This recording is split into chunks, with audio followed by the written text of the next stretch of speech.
Hey, what's going on, everybody? This is Jay, and I'm coming to you from Accra, Ghana, getting ready for a special meet and greet today at Rockstone's office, where I'm saying thank you to the people of Ghana who have made my time here so special. And I'm giving away some free waakye. And for those who don't know what waakye is a traditional Ghanaian cuisine, which is very familiar to those of us who are from the East Coast of America, with black-eyed peas and rice and all that good stuff. But today is the day where I say thank you to you. And for those who have never been to Ghana, you're missing out on a special treat. We know in America that most of the narratives that we've been told about Africa have been negative. When I first came here, I realized that many of the things that we were told were one-sided or just flat-out lies. So now, I want to share with you the wonderful people of this beautiful country called Ghana. Let's get the party started.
Marjorie? Yes. Are you Ghanaian? I am Ghanaian. Okay, what's your ethnic group?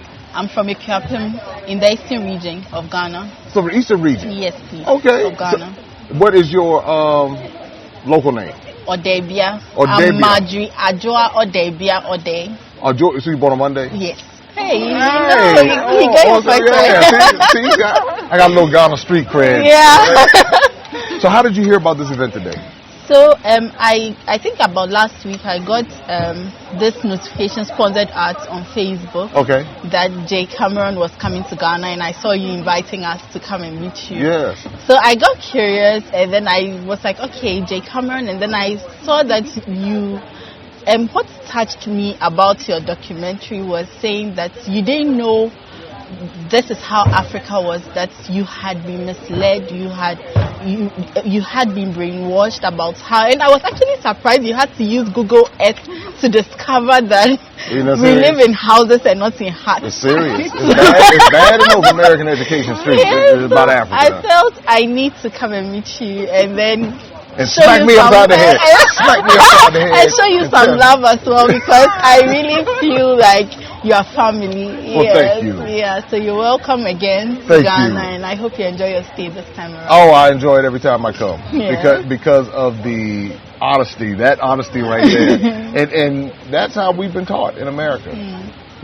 You'd be amazed at how I have to tell people, yes, huts do exist, but everybody's not living in huts. And for those who do live in huts, that's their culture. Yeah. So for us, why are we even looking down on it? Yeah. You know, so it's like, but coming here, it has helped me to grow up as a person. And as a grown person, it helped me to grow up. And now, by me bringing people, it's like each person has a chance, each culture has a chance to learn about the other. So like you learn about me, I learn about you. That's how I knew your name, the Monday. Yeah. And so those are things I would have never been taught in America. That's true. Never, I mean, unless I spent time in that culture, which I was never encouraged to do. True. So thank you for coming out. I hope you enjoy. And so just continue to follow and share and everything. Thanks for the watch as well. Oh, you're quite welcome. You're quite welcome. What's your name?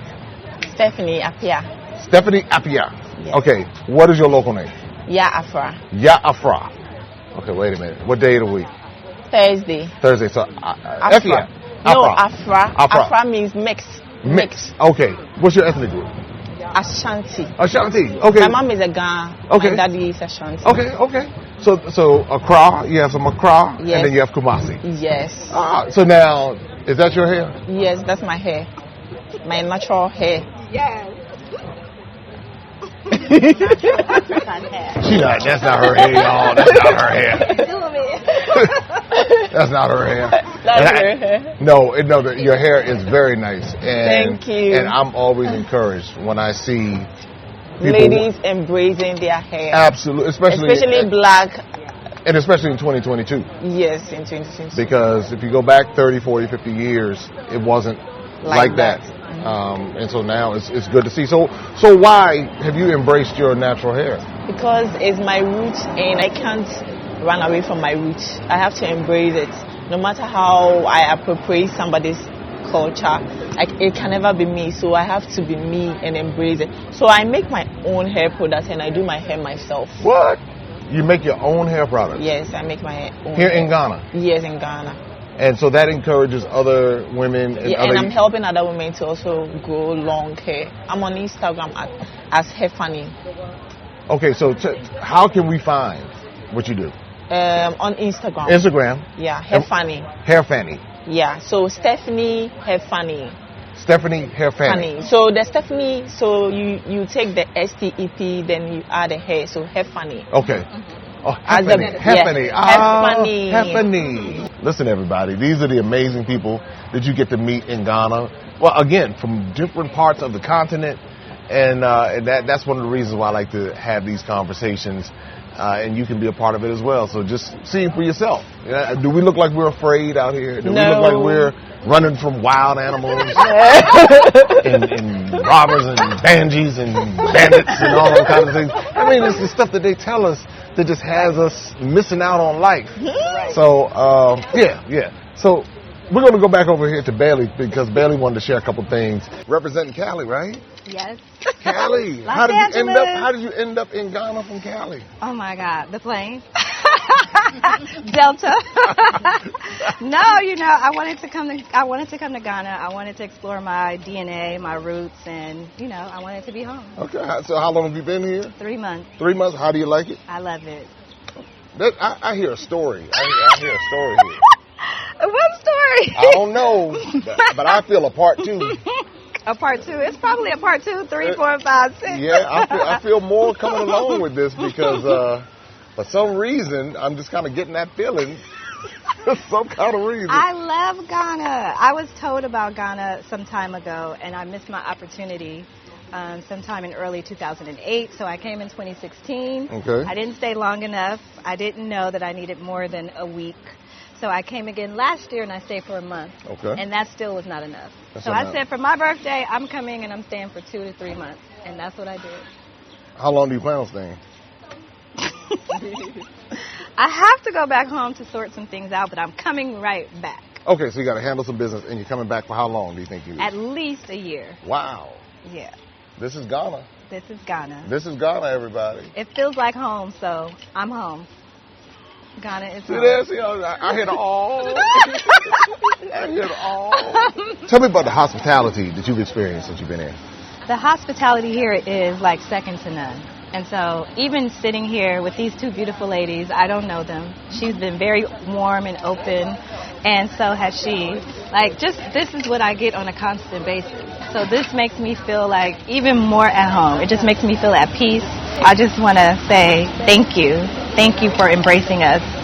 That's the thing, because Bailey, what the stuff they tell us in America. Mm-hmm. They tell us in America, those Africans don't like us. Mm-hmm. Don't go. Those Africans don't like us. They sold y'all into slavery. They sold us into slavery. And I tell them all the time, I haven't been in slavery. Right. I haven't been, not chattel slavery. Yeah. And nobody alive that I know over here has done that to anyone that I know. So. But when you come and you see and you experience for yourself, you grow up as a person. And that's what it's done for me. That's what I hope it does for you. You may never come to the continent, but at least you can see something different than what the propaganda machines are putting out there. Yes. And so these are firsthand experiences, firsthand accounts, and this is what we need to do in order to change the narrative. So we're going to continue the conversation. And the conversation continues. So I'm sitting here and I'm having a conversation with... Na Otua. Now, give me your other name. Elizabeth. Elizabeth, there you go. So I'm a Thursday born. So that means you're a Thursday born. So what's your Thursday name? Okay, it's Yeah. Yes. Okay. Yeah. Okay. Etua. Otua. So you told me you've been waiting a long time to eat with Jay. Oh, it's been so long though. Well, I got to know you through my friend. Actually. Okay. Yes. Okay. She does loads of YouTube. Yes. She follows you so much. Yes. She likes you so much. Well, thank you so much. So she dragged you here to come see this Obroni. Y'all didn't see that one coming. She's been wonderful. She's been a sister, a friend, everything. Yes. So I didn't want to say no to this beautiful offer. So you had to make sure that. I'm so happy to meet you too. Well, thank you so much. I'm so happy. Well, I'm glad that you made it out, and I'm glad that you're having your Waakye. Yes, we're really enjoying the Waakye. And what part of Ghana are you from? From the central region. So near Cape Coast? Yes, Cape Coast, yeah. So you're Fanti? Yes, I am. Mm-hmm. I'm learning. See, these are things I'm learning. You're doing so well. Yeah. Fanti? Now, both of you Fanti? No, she is an Asante. This is Kumasi. Yeah. Understood. Let's switch the mic over to you. So this is what we edited. So tell me your name. Nana, that's how people know me. Nana, okay, so Nana, what's your full name? I have a long name. That's what I want to know. I want to know a full long name. Because I'm from the Ashanti region. Okay. Yeah, I'm Nana Bwahima. Yeah. Nana Bwahima. But my English name is Vivian. Vivian? Yeah. I said Elizabeth and Vivian. Yeah. But you know, I always appreciate the local names. Yeah, I even want to change my name to the local name. Yeah, I appreciate the local name. So what day of the week are you born? I was born on the Sunday. Sunday. So what is the Sunday name? So you guess. Essie. Yeah, that is for Santis. For Fantis. Yeah. But Ashanti is Akosia. Akosia. Yes. Akosia. Bonjour. Which day were you born? Monday. Kojo. Kojo. My name, my Ashanti name is Kojo Chumburema. Wow, Kojo Chumburema. That's nice. It all works out. Mention it again, let me hear. Kojo Chumburema. Kojo Chumburema. Barema. Barema is a man. Yeah, but that's right. Yeah. I'm a man. I'm a man. You're the man. Barema. You are the man. Yeah. He's here in the mic. Well. But thank you so much. Thank you for coming out. Okay. And I'm glad that you're enjoying the Waakye. Yeah, I really enjoy. All right, I'm here talking to Judah. Judah, what brings you out today? Yeah, okay. I came here to meet Jay. I read about you and I saw certain things that you help young people, like you make them, inspire them, and like let them come out of their shells and all those stuff. So I came here to come see you. Well, thank you so much. I appreciate it, bro. So what part of Ghana are you from? I'm from Greater Accra. Greater Accra. So are you a Ga? Yeah, I'm a Ghana. How did I know you were a Ga? Yeah, so a lot of Ga in Greater Accra. Yeah. So what is your local name? Nilete. Nilete. Nilete, yeah. So that's different from the day name. Yeah. Or do you have a day name? No, I'm actually a Gan. So Gans, we do it. First child is called Nilete from my clan. Oh, okay. Now, because a lot of people, and the reason why I ask this question is because a lot of people think that if you're from Africa, everybody is African and everybody does everything the same way. But we discover that in Ghana, you have Ewe, you have Ga, you have Ashanti, you have Fanti, you have Achim, you have a lot of different ethnic groups with different ways of naming and different cultures. Yeah. And so by you saying that, you have a different language. Now, does everybody speak Twi? Yeah, I speak Gan. So Ga's different than Twi? Yeah. So you don't say Akwaba? Okay, I say Aqua. There's some similarities in the language. Okay. There's some similarities. Yeah. So you do say Aquaba? Yeah. Do you say Madasi? No, so Madasi is not even a part of your language. Mindabushin. Mindabushin. See, I say this because it's important for people to understand that within 50-mile to 100-mile radius, there are different languages, different cultures right here in Ghana, which is one country in Africa. So that helps to educate us to understand that there's diversity within the ethnic groups on the continent. That's very important because, in America, they just say Africa. And you're going to Africa, and they hear one thing in one part of Africa, and they assume that is all of Africa, when there's so many different aspects to it. Yeah. And so that's good to know. Well, I appreciate you coming out, Judah. You're welcome. Yeah, I appreciate it, and I thank you, and I'm glad you had your Waakye. Yeah, and, thank you too for that. You're very welcome, and continue to follow and continue to share. All right. And you continue to follow and continue to share, and letting people know this is how we bridge the gap. This is how we change the narratives, by having conversations like this and learning about each other's cultures. This is how we do it. So until next time, I'm back here with the man, Kwame. Of course, Kwame. That's right. So he came out to get his Waakye. Kwame got the Waakye. What's going on, man? How's everything? All's well? Oh, it's blessed. Good. So tell me a little bit about, what brings you out today and how life has been and all that good stuff. Well, you put me on YouTube some time ago. We did a video about Kwame. Telling a story about me, and that pushed me very well. Okay. So when I saw you on the second time and invited me to come around, I felt blessed to just join you and then tell you thank you so much for what you did. Well, thank you. That's how we bridge the gap. Of course. I had so many people contacting me, finding out where I am. Some people purchased some artworks also from me. Really? Yeah. After that YouTube video? Yeah. Wow. A guy, he's also Kwame. He tested me, said, "Yo, Kwame, I saw your video with Jay and it's amazing. I'll be coming down." So he said he will be coming down soon though. Wow. So yeah, it's amazing work, Thank you so much. Well, this is how we bridge the gap again, by having, sharing these stories. Yep. Because again, in America, they tell us that Africans don't like us. Africans don't like you. Yeah, that's what they tell us. That's what they. So you are not the first person saying this. You know what I do, right? Mm-hmm. So we went to a conference, and then we were selling some artwork. So I saw this black American. He was in the midst of the whites, and he was very timid. Yeah. So I just approached him. I was like, "Yo, bro, what's up?" He came to me and we started talking. And when I finished talking to him, he was all over me. What he said, okay, they said, if our people want us, why is that they did not come for us? Ooh. But the question is, how can you fight with someone who is having a gun with you machete? You can't. With spear and someone who is having a gun, he will shoot you from afar. So that is what some people don't know. And also another story they have been telling me, Africa is poor. Africa isn't poor. When you look around, we are not poor. No, we don't sleep on trees, as they say. But it's a tree. So, it's a very broad question or topic to be discussed about. But then, as time goes on, I hope, as you are doing a wonderful job, you enlighten them. You let them know Africa is in the village. Well, and even with that, I appreciate the villages. I appreciate the cultures in the villages, but I want to hone in on something you talked about, because I heard somebody say this. Okay. Another black American say this with passion. Okay.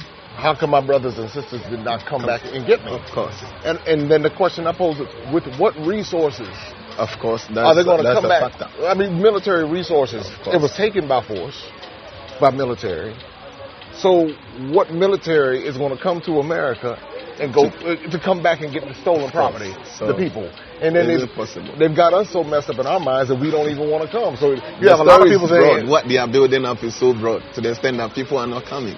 They don't. Well, here's what's happening. Right. Conversations like this that we're having, breaking that down, because everybody's not dumb. Of course, of course. I mean, there are a lot of people that are, but I just call it for what it is. A lot of people are. You have to be who you are. But there are a lot of people who are waking up and saying, I don't want to be in that state of mind. I don't want somebody else to control how I think. Of course. So I have a man in Sacramento, David. He came here with the family, and he was so happy. After that, he said he's coming back for the second time. You see, this is what, sometimes it's not them, but this is what our people do. So somebody like you, you bring the people out, you show them all the places they need to see. But this is what some tour guides do. They bring the people and then they send them to a poor state. It's something like taking them to an environment which is not well organized. Okay. Then when the people see that place, then they take the story from that end to the state. But then to bring them to Rockstone's office, take them to the Oxford Street, take them to Cape Coast, they don't. They just take them to a small place where you see the environment is poor. And there's this thing everybody have to know. Every country, there's a poor state. Oh, they in have America. somewhere. Oh, they have in America. somewhere. Yes. So that is what some tall guys do. But for you, you are enlightening the people. You are telling the people what we do really have. Like I saw a picture of you from Cape Coast on the canopy walk. You heard, that's also a beautiful scene which people need to know about. And you are doing a very wonderful job. Well, I thank you. I thank you for recognizing that, and I hope that you hear what we're talking about.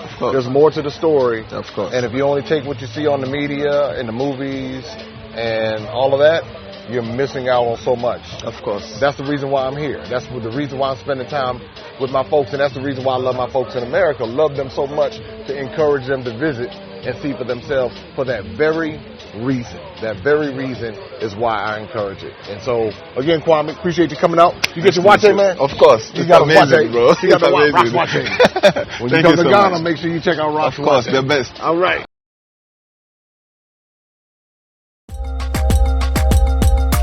Open up your eyes and see all the fun and mystery.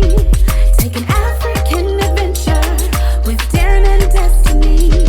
From the mountains to the shore, so many things to explore. Take an African adventure with Darren and Destiny. The Adventures of Darren and Destiny. And Darren and Destiny are twin brother and sister. And you go on their adventures throughout the African diaspora, meaning so African diaspora destinations, primarily focused in Africa, but we go to South America, we're going to go to the Caribbean. Their first book is going to take you to Ghana. And then we're going to go on a safari. And from there, we're going to go to Ethiopia. And then we go to Salvador, Brazil. And what the goal is to be able to inspire curiosity in the continent of Africa, in our children from a very young age, and to really tell a more accurate story. Most of our children are exposed to negative images, late night infomercials about how bad things are, everybody's sick, everybody's poor, everyone's uneducated, but that's simply not true. So what Darren and Destiny and their family do is they go to different African destinations. They are learning about these different places. You're beginning to see positive images, but still telling the truth. I mean, that's the important thing, to tell the truth about some of the things that have occurred. But it's all done on our children's level so they begin to understand it. And it begins to pique their curiosity. They begin to learn more. And hopefully one day they will want to explore and visit the continent of Africa and its many countries. There's just so much that Darren and Destiny are able to do, and as they're doing it, it's like they begin to open the minds of a new generation, and they don't get bombarded and indoctrinated with negativity. They're actually able to see positivity and inspiring images and messages about the African diaspora, as well as those who are still indigenous to the continent of Africa, and they begin to learn more and just see things differently. So I'm excited about introducing the Adventures of Darren and Destiny.